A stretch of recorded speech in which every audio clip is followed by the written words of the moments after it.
liquor store not cooling. I don't know if it's a reach-in or a walk-in. Let's get over there and take a look.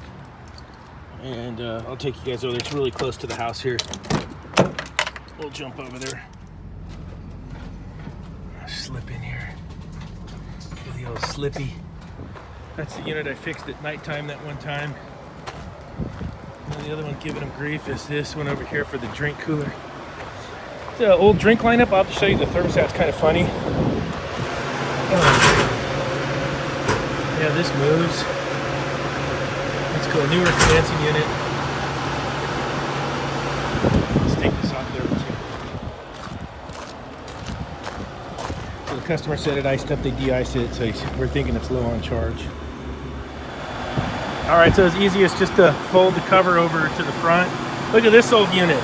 Well, it doesn't look old, it's weird. Definitely low on charge.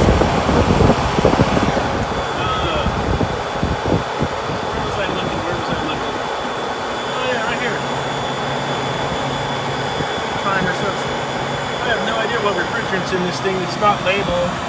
This right here is telling me it's alkylbenzene oil. Let's see if we can get it to focus. So that's got the old alkylbenzene oil in it. So it's probably got one of those R12 replacements like Hot Shot or 409A or something. Who knows? Definitely low, so I'm thinking check H.V.A.C outlets at the H.V.A.C if I can get to them. So I don't see any oil up here. I'm gonna get the leak detector and stuff it in the box down below and see if I get a detection. I'm thinking they're flared TXVs, which they probably are. Probably got an outlet leaker. There's a little V2.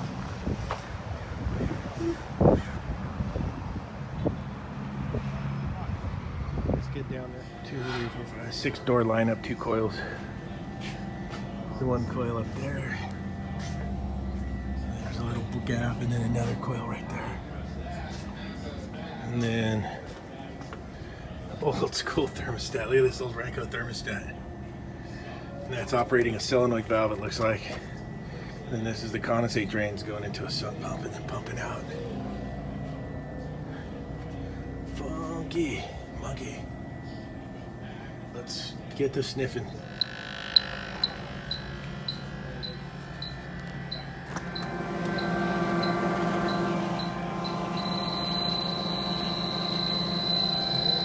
Oh, a leak up in there.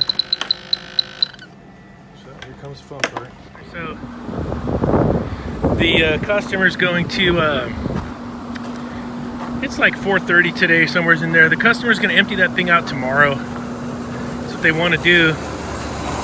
And he's gonna call me when they're not gonna empty it out, they're gonna get like the couple shelves enough to try and get in there and make some eyeballs on there where the leak is, see if we can fix it. Then I'll come back tomorrow and I'll video some more, see if we can get into those coils and then find the leaks. So that's where we're at for right now. Into here. So I already checked the other coil was good, and then I got this one apart and I found this. Let me restart the camera, hold on. So this has been worked on before. You can see that one there is still leaking. It's all crusty and leaky. And that's the leak, is on that distributor tube right there. Nothing else is bubbling. That's the one right there. It looks super crusty. I think I'm gonna cut it out. See what I can get on that. It looks really funky. Look at that.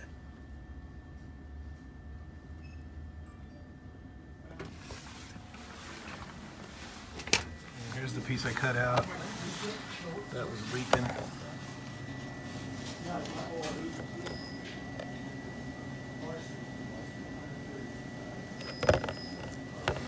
And then here's the piece I put in. I cut it there, put a coupling, and then I put a coupling back there. And we'll get her pressurized up and see how she's doing. All right, I got pressure on it. I got the soap bubbles gone. Everything looks good now. And that's where the leak was.